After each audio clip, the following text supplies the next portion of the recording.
it's not just ethnic persecution that has caused these Rohingya to come to Bangladesh. There are also other factors, economic factors. For decades, the military in Myanmar has been confiscating land from smallholders for use by large corporations. Many of those uses are timber production, commercial agriculture, and mining. In 2012, Myanmar opened up to foreign investment. And between 2010 and 2013, land grabbing for corporation increased by 170%. Added to this, in 2016, 3 million acres of Rakhine land was given away to corporations. Then there's China. China has ambitions to build an oil and gas pipeline that cuts through Rakhine State, which will inevitably leave millions of Rohingya and other minority groups homeless. The Rohingya are stateless. They have no citizenship in Myanmar. So when their homes are taken away, they have nowhere to go but to these camps. Now, as Shamim mentioned in her report, Myanmar is also becoming a crucial transit route for oil and gas from the Bay of Bengal. Let's take a closer look at that.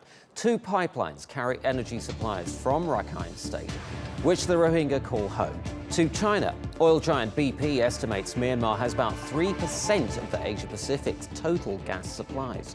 Around 12 billion cubic meters of gas are shipped to China through the pipeline every year. For more on this, I'm joined by Saskia Sassen in New York. She's a professor of sociology at Columbia University and author of the book Expulsions, Brutality and Complexity in the Global Economy. Professor Sassen, thank you for joining us tonight and welcome to Money Talks. Great to have you on the show. You wrote an article in The Guardian in January in which you said both Buddhist and Muslim minorities, ethnic groups, I should say, have been expelled from their lands because of growing investment in agriculture and mining. Tell us a little bit more about your findings. Well, I think this is a story that begins 20 years ago. You know, it's not of now. And the timber sector has managed to destroy 1/3 of the Myanmari forest, which is a very large forest, very luscious forest. They have developed mines that have expelled mostly minoritized Buddhists. There is a whole range of projects. When I saw what was happening with the Rohingya now in these last few months, I immediately went back to 2012, when a certain also escalation in the persecution of the Rohingya takes place. And then I began to look at what are some of the possible economic factors that we're also dealing with. In this particular state, a forgotten state. Rakhine State was a very, very marginal state always. Tell us in a little bit more detail what particular resources are being exploited in that region. Well, that region is considered poor. It's never been of much interest, it should be said. The military are sort of in charge of it, it must also be said. I think that when the expulsions began, I began to check out government documents, contracts, and here is what I saw. The government of Myanmar, for the first time, in sort of a regular report that it puts out every few years, where it specifies the allocation in precise figures, by the way, of what land will be put to use for, and I quote, economic development.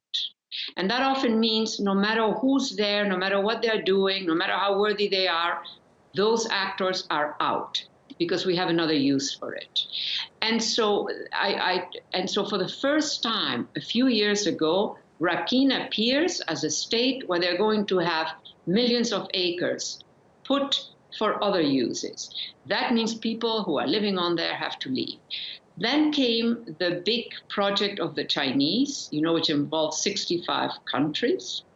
And there was, again, a datum, which was the project of building a 7.3 billion port in Rakhine State. Right. Not where the Rohingya are explicitly, but the shadow effect of a big port plus a large 3 billion industrial zone has an impact on their community. Yeah, exactly. Understood. Professor, if I may, what pressure do you think can be brought on international companies that are investing in this part of the world to pull back their investments and potentially, save this situation that's happening to this minority group? Right. It's a tough one. I think for 20 years, land grabs have been tracked by all kinds. There are many, many organizations who are tracking that. They have reported about Africa, about Central America, about Asia, and not much has changed.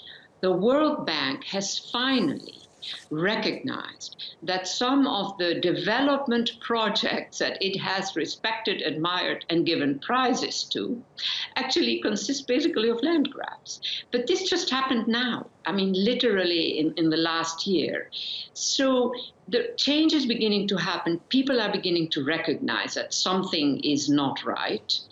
And at the same time, the story of expulsions of people keeps on going. Right. Professor Saskia Sassen, I'm afraid we're out of time, but great to have your analysis on our show. Thank you ever so much.